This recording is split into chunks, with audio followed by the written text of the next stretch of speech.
우리 본문 말씀 에베소서 4장 13절 15절 말씀을 우리 다 같이 한번 합독하시겠습니다. 시작. 우리가 다 하나님의 아들을 믿는 것과 아는 일에 하나가 되어 온전한 사람을 이루어 그리스도의 장성한 분량이 충만한 데까지 이르리니 이는 우리가 이제부터 어린아이가 되지 아니하여 사람의 속임수와 간사한 유혹에 빠져 온갖 교훈의 풍조에 밀려 요동하지 않게 하려 함이라. 오직 사랑 안에서 참된 것을 하여 범사에 그에게까지 자랄지라. 그는 머리니 곧 그리스도시라. 아멘. 네. 오늘 사실 말씀의 제목을 보면, 말씀 제목을 한번 볼까요? 시작. 거듭난 자의 3단계 성장 과정. 이렇게 해서 이제 이 말씀을 가지고 우리가 하나님 안에서 예수를 믿고 하나님의 자녀가 되면 그때부터 우리가 영적으로 태어난 거죠. 영적으로 태어나서 우리가 자라가는데 하나님께서 우리의 영혼만을 성장시켜 주시는 게 아니라 우리의 육체와 혼적인 부분도 이제 성장을 시켜 주세요. 그러면 이제 어르신들은 아니 나는 이미 육체가 다 자란 다음에 예수를 믿었는데 무슨 육체가 성장한단 말이냐 이렇게 생각할 수 있겠죠. 그런데 성경에서 이제 육체라고 이야기할 때는 우리 눈에 보이는 이 육체를 이야기하는 것이 아닐 때가 훨씬 많죠. 그렇죠? 예. 이 성경에서 육체라고 하는 것은 우리의 본능에 이끌림을 받는 자라고 보시면 돼요. 그리고 우리 혼이라는 것은 마음으로 표현될 때가 있는데 교육과 환경과 양육에 의해서 어떻게 만들어진 인격체, 우리가 가장 쉽게 떠오를 수 있는, 예를 들어서 우리가 우리 변화영 집사님 그러면 변화영 집사님 하면 우리 마음속에 변화영 집사님의 캐릭터가 떠오르지 않습니까? 그것은 대부분 변화영 집사님의 혼적 자아의 모습인 거예요.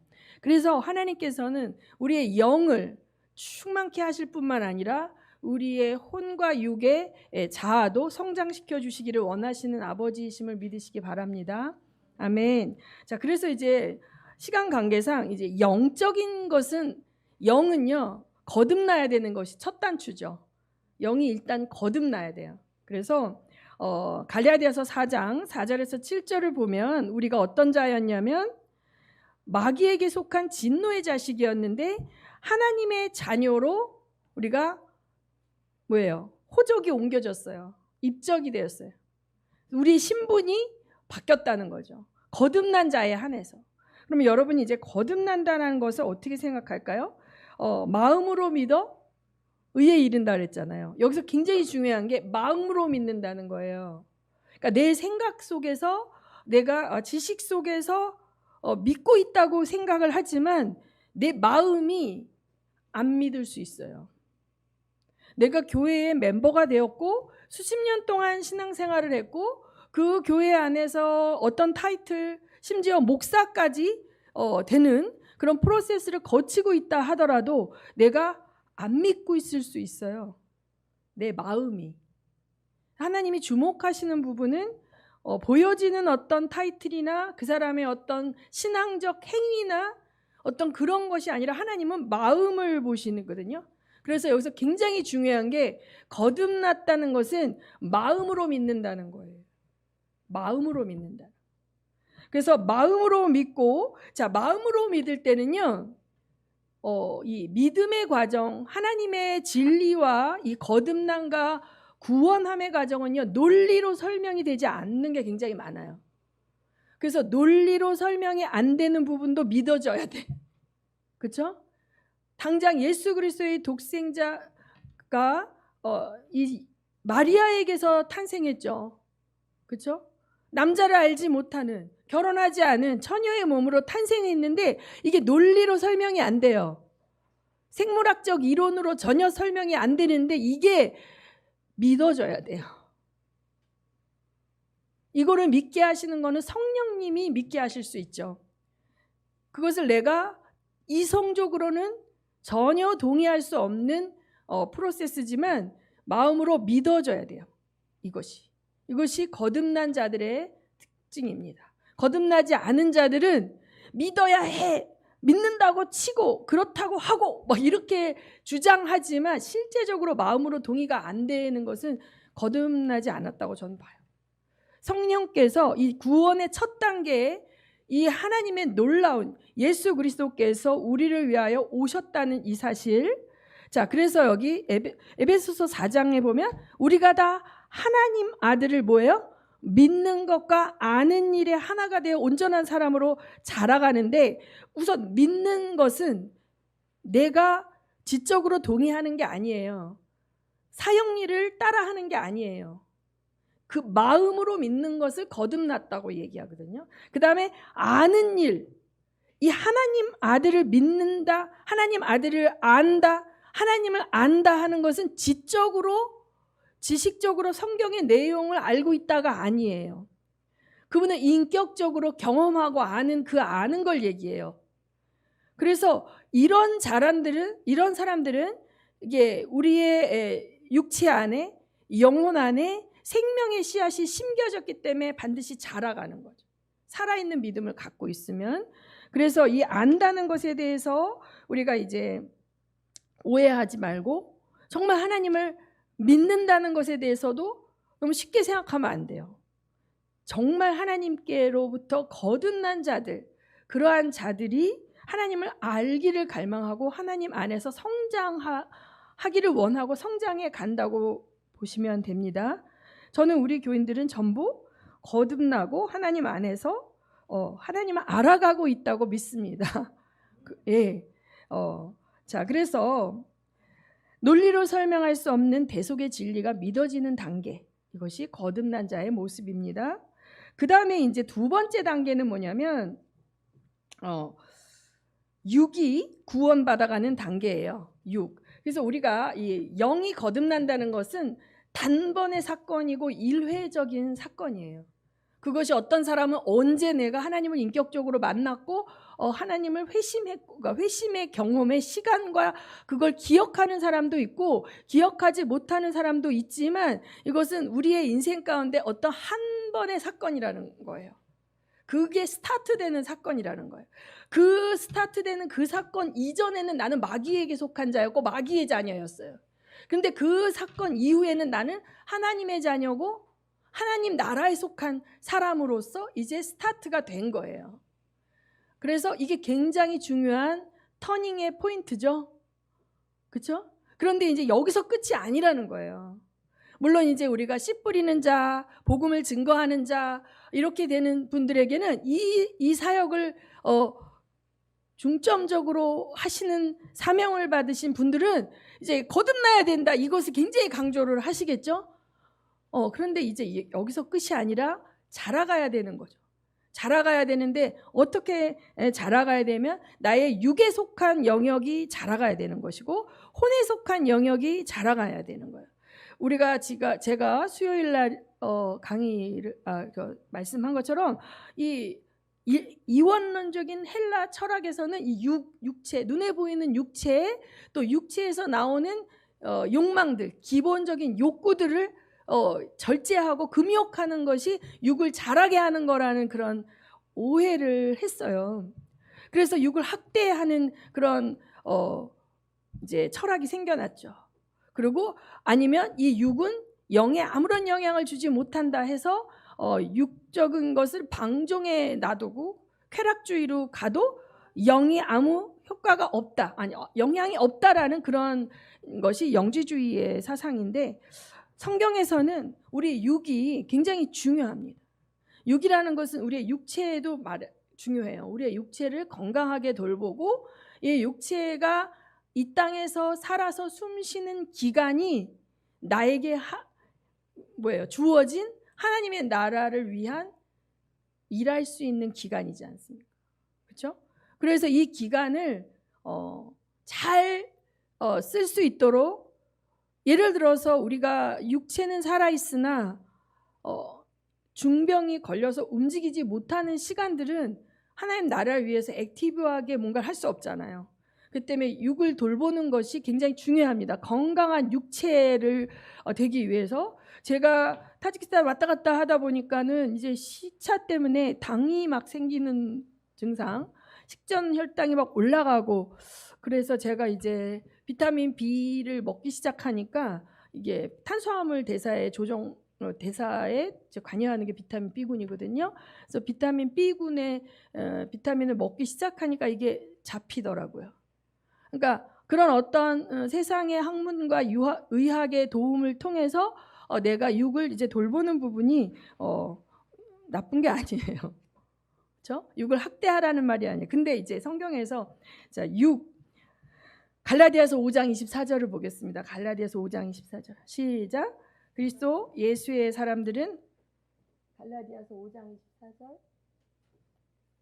시작. 그리스도 예수의 사람들은 그 정욕과 탐심을 십자가에 못 박았느니라. 자, 이런 단어들을 이제 문자적으로 해석하다 보면 그야말로 그 육체를 학대하는 그런 신학이 나오게 되는 거예요. 근데 좀 더 우리가 봅시다. 여기서 정욕과 탐심이라고 표현이 됐지만 그 전에는 정과 욕심이라고 되어 있어요. 이 정과 욕심이 성경에서 말하는 육체에 속한 거예요. 근데 이 정이라는 것은 뭐냐면 정욕이 아니에요. 그러니까 본능적인 욕구예요. 우리가 아기가 태어나면 어떻게 합니까? 눈도 못 떴는데 엄마 젖꼭지를 막 찾느라고 입술을 막 이렇게 하고 어떤 것이 닿으면 얘네들 막 빨지 않습니까? 이건 누가 가르쳐 준 게 아니에요. 그 본능 가운데 젖을 빨 수 있도록 하나님이 설계해 놓으신 육체의 기능인 것이죠. 그리고 얘네들이 배가 고프면 울죠. 그리고 뭔가를 싸고 기저귀가 축축하면 칭얼거리고 웁니다. 그러니까 얘의 언어는 울음밖에 없어도 얘가 생존하기 위해서 얘가 그 요구를 하는 거예요. 외부의 세상에. 그 외부의 세상에 가장 중요한 존재는 누굴까요? 1차 양육자인 엄마겠죠.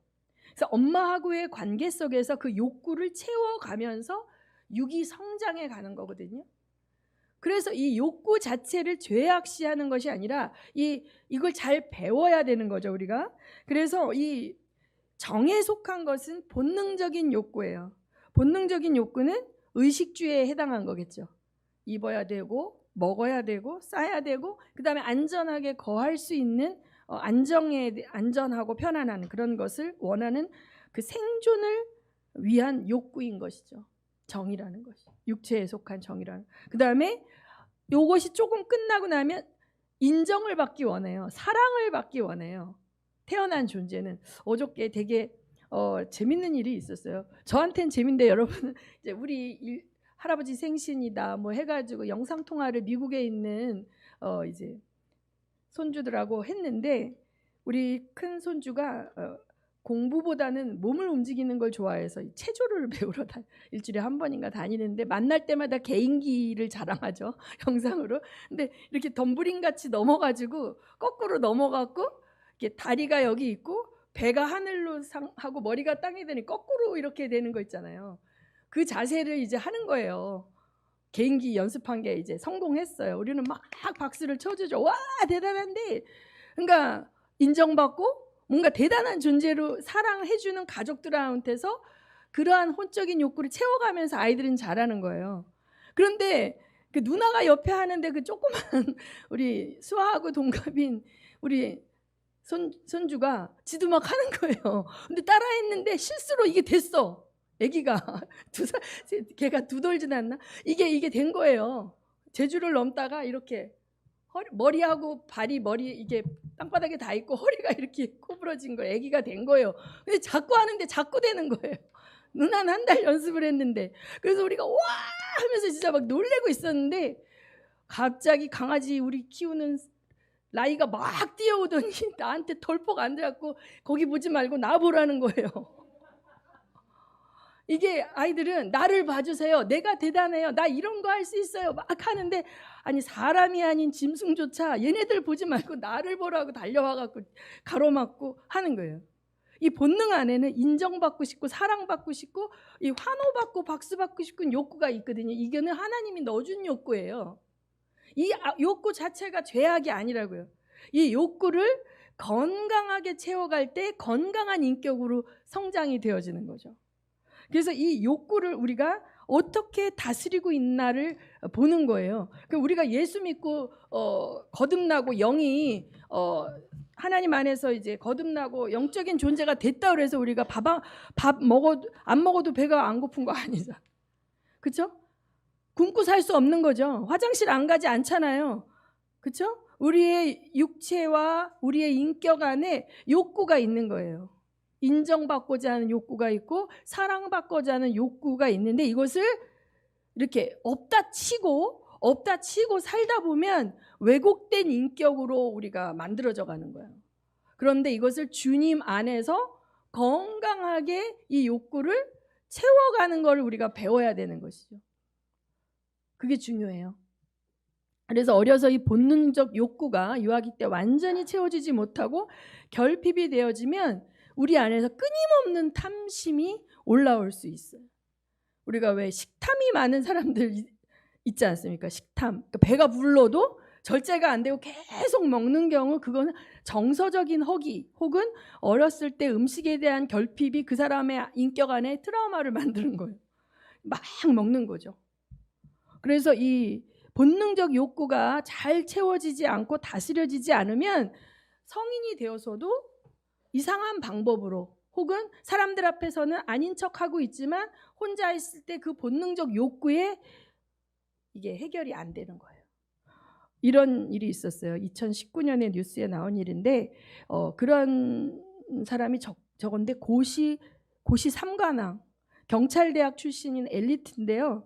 고시 3관왕인데 입법고시라는 게 있나 봐요. 전 입법고시가 있는지 모르는데 입법고시 수석, 행정고시 차석, 사법고시는 패스.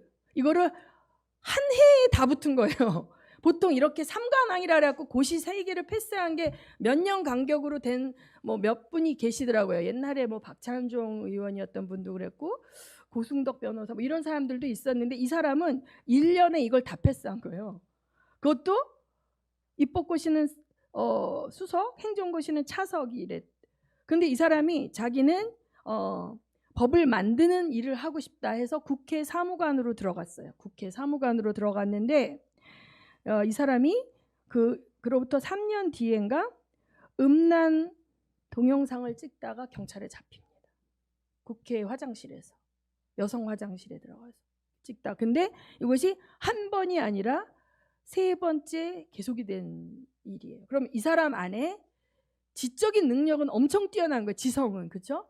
사법고시, 행정고시, 입법고시를 한 1년에 다 패스할 만한 뛰어난 지성을 갖고 있는데 이 사람 안에 본능적 욕구 가운데 정욕이 다스려지지 않고 그것을 이 음란 카메라를 통해서 찍은 다음에 그 보는 것으로 해소하는 식으로 병리적으로 세팅이 되어버린 거예요.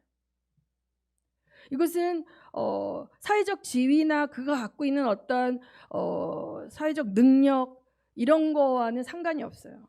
이 육에 대한 부분이 해결이 안 되면 종종 있지 않습니까? 아주 유명한 부흥사 목사님인데 음란으로 넘어지고 실제적으로 제가 아는 어떤 분도 선교사인데 아울리치를 데리고 젊은 청년들 데리고 많이 이제 전 세계를 돌아다니면서 복음을 기경하고 이렇게 하는 분인데 음란에 넘어져서 가정이 깨졌어요.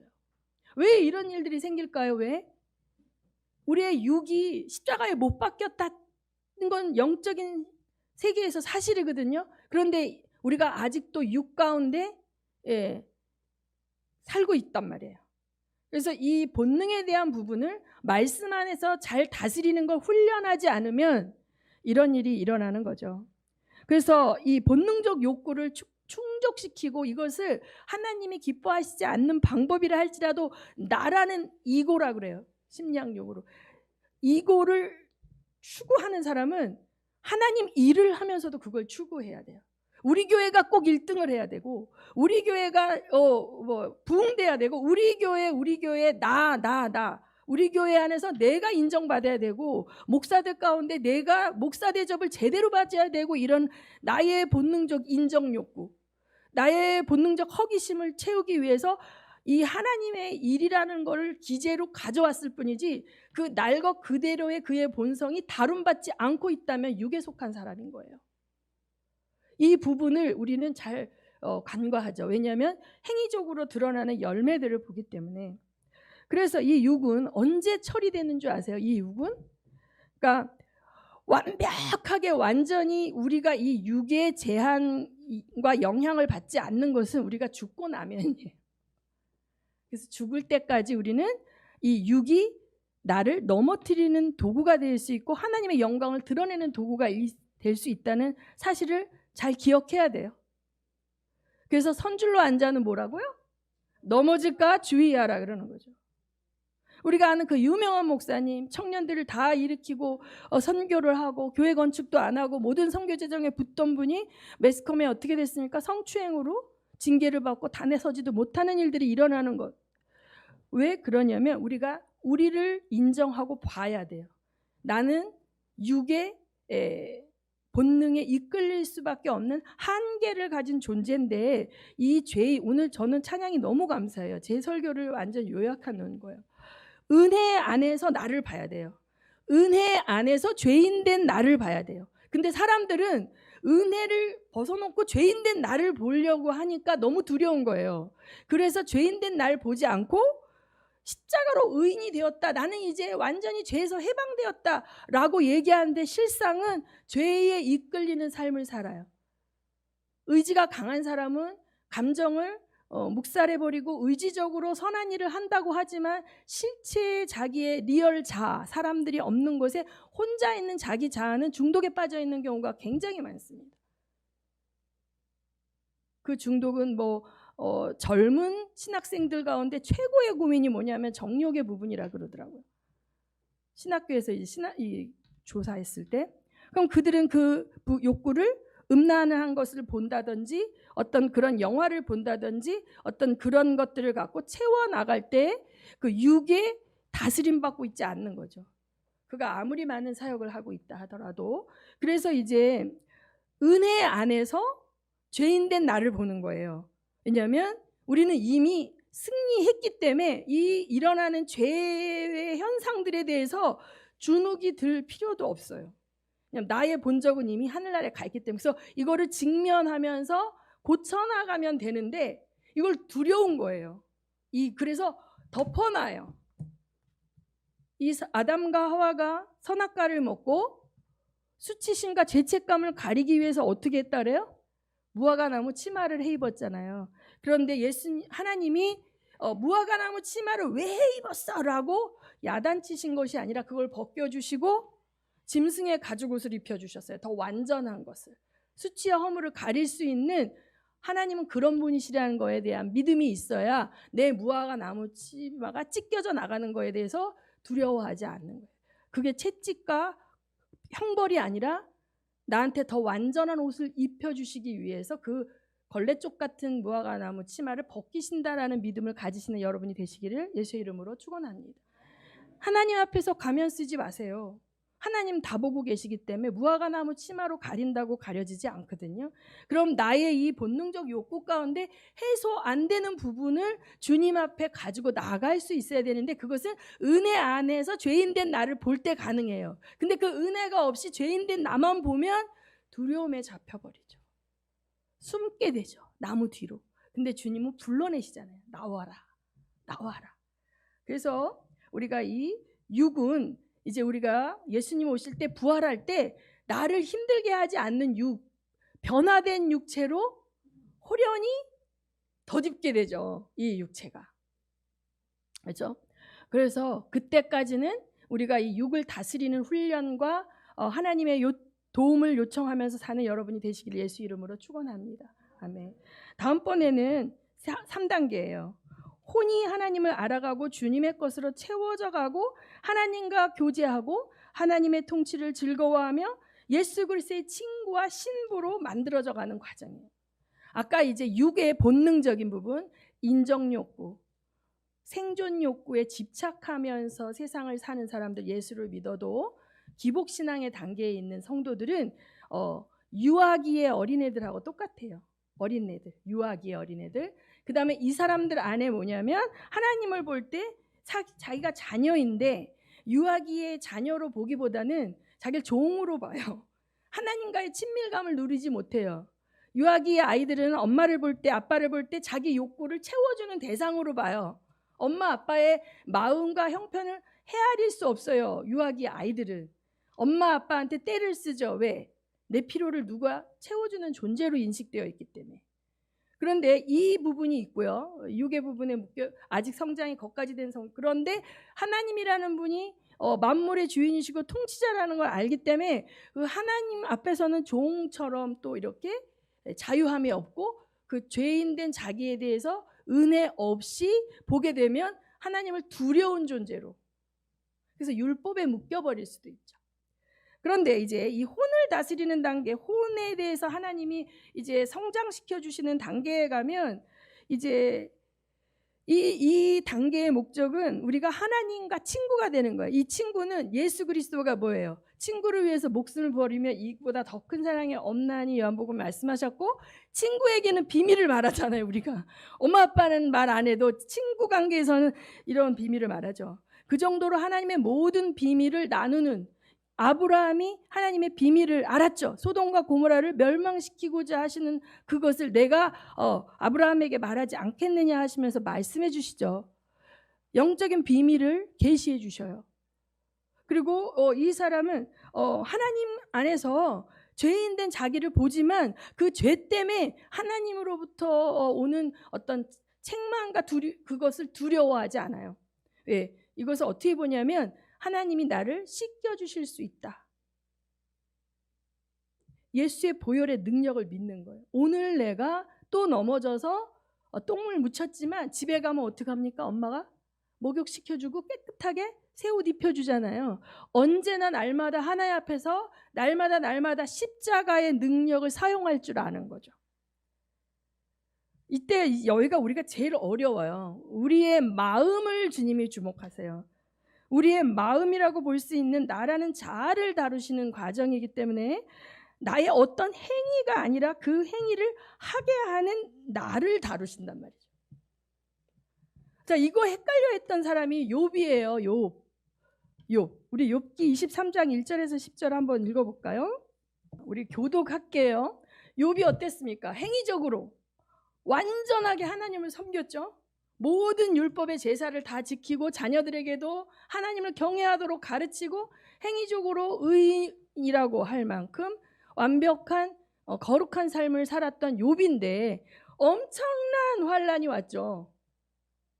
그러면서 욥이라는 자의 인격을 이제 하나님이 벗겨내시는 과정 속에서 이게 너무 고통스러우니까 욥이 하나님께 항변하는 내용이에요. 자, 23장 1절에 욥이 대답하여 이르되, 2절 여러분, 오늘도 내게 반항하는 마음과 근심이 있나니 내가 받는 재앙이 탄식보다 무거움이라. 내가 어찌하면 하나님을 발견하고 그의 처소에 나아가랴.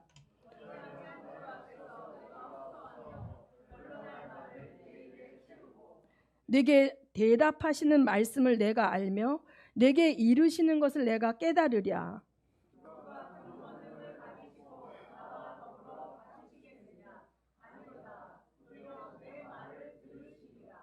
거기서는 정직한 자가 그와 변론할 수 있은즉 내가 심판자에게서 영원히 벗어나리라.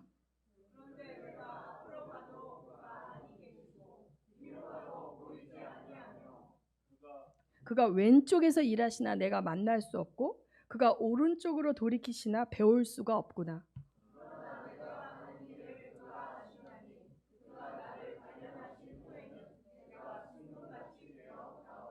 네, 아멘. 이 맨 마지막 구절을 굉장히 여러분 많이 아는 구절이잖아요. 이게 굉장히 믿음의 말 같잖아요. 근데 이 본문 텍스트 이 문맥 안에서 보면 아직까지 이 믿음에 욥이 도달했다 못했다? 못했어요. 그러나 억지로 고백하네. 억지로. 자, 지금 실제 자기의 마음은 뭐야? 하나님한테 뭐가 있대요? 반항하는 마음이 있다잖아요. 반항하는 마음. 얼마나 내가 하나님 말씀에 순종하고 살았는데 내가 왜 이런 일을 겪어야 합니까 하면서 이 안에 반항하는 마음이 있고, 도대체 내가 볼 때 이게 선한 길이라고 생각해서 이렇게 살았는데 이게 이렇게 재앙이 닥친다면 그럼 어떻게 살아야 되지? 앞이 안 보이는 거예요. 앞으로 다시 이 방법대로 살면 안 되나? 난 이 방법이 정답이라고 생각했는데 도리에 돌아나도 남지 않고 하나님이 다 부숴버리셨잖아요. 그러면 억울하고 반항하는 마음도 있을 뿐만 아니라 그 다음에 내가 어떻게 살아야 되지? 앞이 안 보여. 어떻게 걸음을 걸어야 되지? 앞이 안 보이니까 근심이 있는 거예요. 그래서 이 재앙이 탄식보다 무겁다. 이건 나한테는 총체적인 나의 삶과 여태까지 나 욥이라는 사람이 살았던 삶 전체가 부정당하고 어떻게 앞으로 살아야 될지 전혀 감이 안 오는 이 환난 가운데 그래도 나는 마지막 붙들고 있는 거예요. 하나님 한번 만나주세요. 하나님하고 나하고 한번 변론해 보자고요. 내가 뭘 잘못했는지 나한테 따져보자는 게 자기 자신 있다는 거예요. 자신 있다는 거예요. 여기 보면 권능을 가지고 나와 더불어 다투시겠느냐? 도리어 내 말을 들으실 거다. 하나님 뭔가 좀 착오가 있으셔서 나를 이렇게 벌 주셨는데 나를 만나서 내가 하나님한테 다 말씀드리면 하나님이 그랬구나 욥아 하고 내 말을 들어주실 거라는 확신이 있는 거예요. 이 안에 반항심과 억울함과 근데 왜 안 만나주시는 거죠? 앞으로 가도 안 계시고 뒤로 가도 안 계시고도 아무리 찾아도 하나님 침묵하십니다. 되풀이 되는 삶의 고난 속에서 그럼 어떻게 하라고요? 라고 묻는데 대답도 안 해주시고 숨어 계시는 하나님, 혹시 여러분 그 가운데 계신 분 없으십니까? 욥이 그런 상황 속에서 정말 속된 말로 미치고 환장하겠는 거예요. 그러나 그렇게 말할 수는 없고 오직 내가 가는 길은 하나님 그분 안에 있다. 그분이 나를 마침내 순금같이 만들어 주실 것을 믿음으로 말로는 그렇게 고백하는데 그 혼적인 자아는 반항심이 올라오고 차라리 때려치고 싶고 이런 속에 있는 거죠. 왜? 하나님이 욥의 행위를 보시는 게 아니라 욥의 마음을 주목하시는 거죠. 욥의 마음이 자기 의가 있는 거예요. 근데 마지막에 우리 욥기 보면 자, 네가 나한테 번제를 바쳐봐도 내가 그거 먹어도 배부르지 않아. 난 그런 거 필요 없어. 하나님이 우리가 주시는 헌금 그거 없으면 하나님 굶어 죽으시는 하나님 아니에요.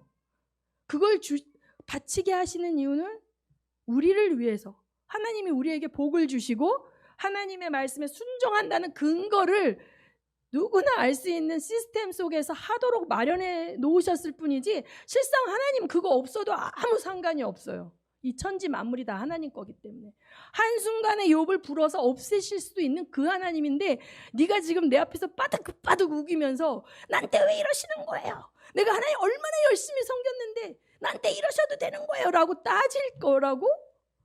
따져보자 그래. 너 그 재산 어디서 왔니? 너가 바친 그 11조의 그 곡식, 그 햇빛, 그 물, 네 거니? 네가 돈 주고 썼니? 다 하나님께 온 거야. 알고 보니까 깨갱한 거죠. 창조주 하나님 앞에서 자기의 의를 주장하던 욥의 행위를 심판하신 것이 아니고 그 마음에 있는 창조주 하나님의 주권과 통치에 굴복하지 아니하고 내가 의를 행했다라고 하는 그 의인됨을 자랑하는 욥의 의가 얼마나 하찮은 것인지를 하나님 드러내시는 거예요.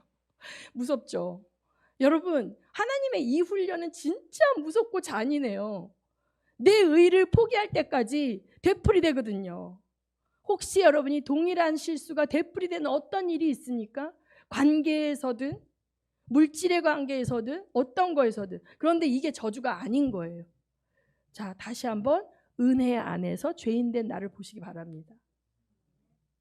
우리가 교정을 받는 이유는 이미 하나님의 자녀이기 때문에 거룩한 백성이 되기 위해서 교정을 하시는 거예요.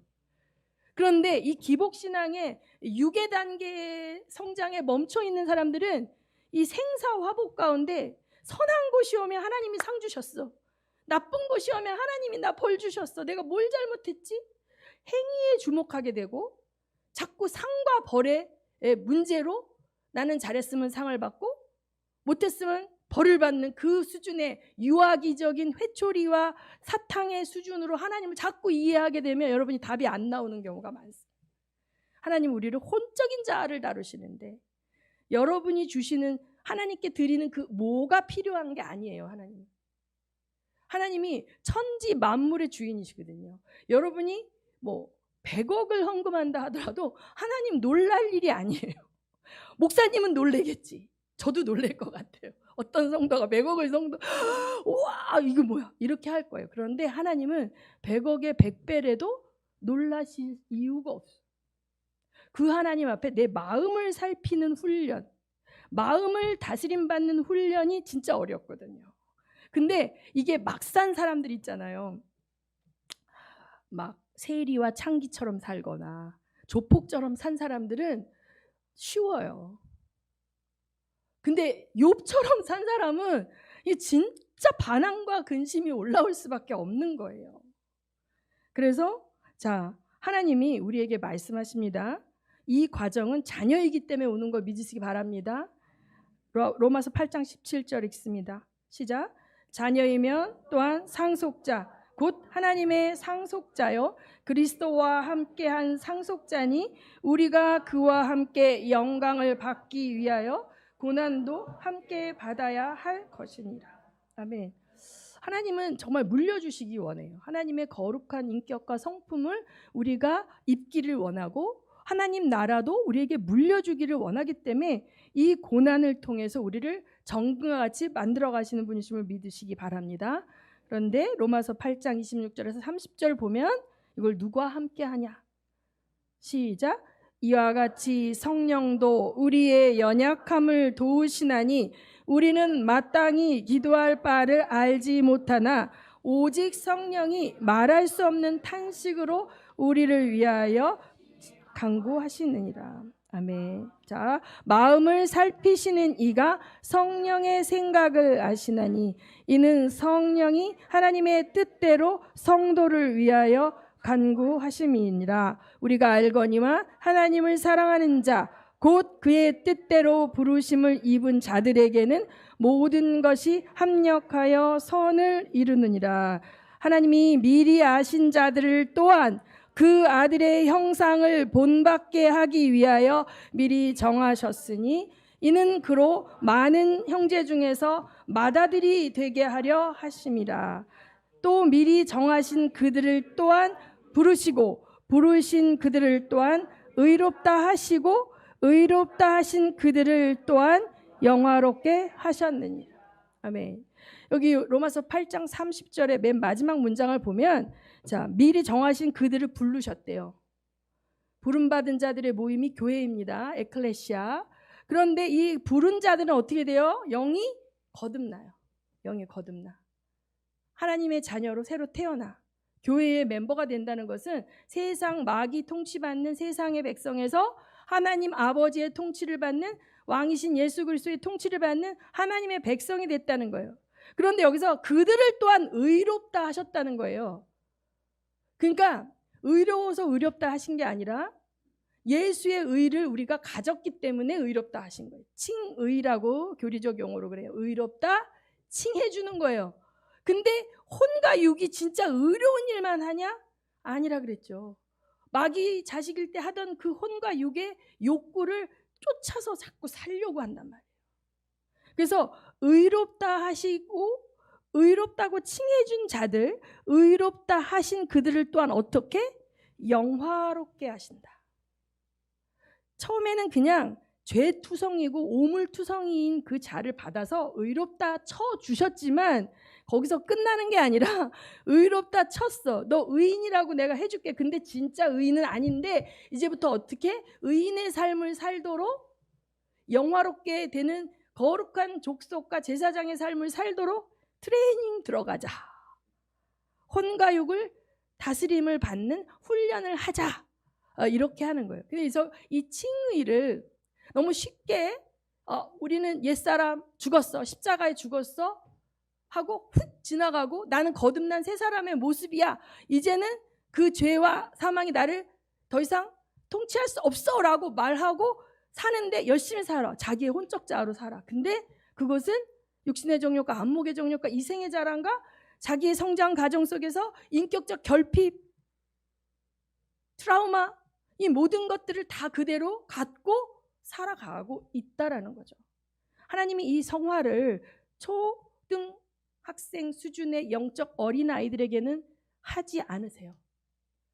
왜냐하면 그렇게 하면 다 도망가 버리니까.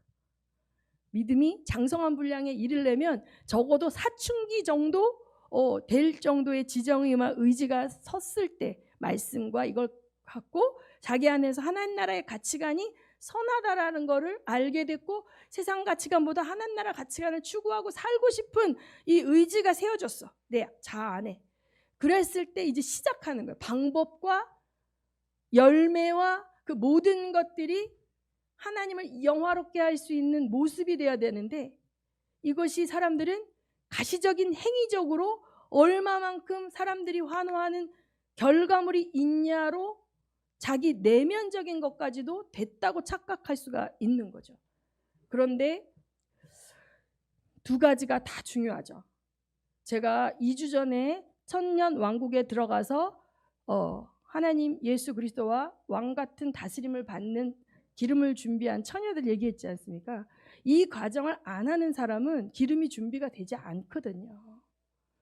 신랑을 맞으러 들어갈 수가 없고 혼인잔치에 들어갈 수가 없습니다. 그래서 하나님께서 사랑하는 자들에게는 반드시 우겨쌈을 당하는 환경적 어려움, 관계적 어려움, 물질적 어려움이 있는 게 정상이에요. 내가 어떤 큰 죄악을 저질러서 이게 왔다라고 생각하지 마시고 우리는 다 죄인이기 때문에 하나님이 우리에서 선한 것이 나올 수 없다는 걸 아세요. 그런데 왜냐하면 그 뺑뺑이만 돌면 안 되지 않습니까? 그래서 이제는 열매 맺는 일에 우리가 쓰임받아야 되기 때문에 열매 없는 허탄한 일에서 계속 소진되어져 가고 세상에 종노릇하며 살지 않도록 하기 위해서 고통과 환난을 허락하신 하나님을 사랑의 하나님으로 이해하시기 바랍니다. 뭔가 회초리만 때리는 무서운 아주 징벌적 체벌하시는 그런 무서운 성격 파탄자 하나님이 아니라 우리에게 상속해 주시기 위해서 거룩한 하나님의 혼인잔치에 예복을 입고 들어가게 하기 위해서 우리의 혼적 자아를 다루시는데 정말 이게 안 다뤄집니다. 저 자신도 그렇고. 그래서 우리가 다시 한번 이 말씀 하나님의 프로세스를 이해하기 위해서 베드로후서 1장 1절부터 11절 말씀을 다시 한번 읽습니다. 베드로후서 1장 1절에서 11절 말씀 제가 먼저 읽습니다. 예수 그리스도의 종이며 사도인 시몬 베드로는 우리 하나님과 구주 예수 그리스도의 의를 힘입어 동일하게 보배로운 믿음을 우리와 함께 받은 자들에게 편지하노니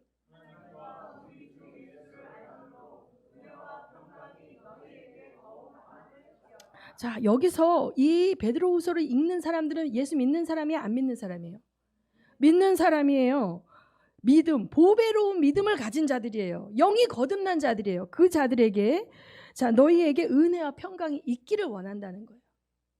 정말 확실하게 영이 거듭나고 내가 하나님의 자녀의 신분을 갖고 있다는 자는 죄를 내가 지었다 할지라도 그 죄의 무게에 짓눌릴 필요가 없어요. 자, 베드로후서 1장 3절 그의 신기한 능력으로 생명과 경건에 속한 모든 것을 우리에게 주셨으니 이는 자기의 영광과 덕으로서 우리를 부르신 이를 알므로 말미암음이라.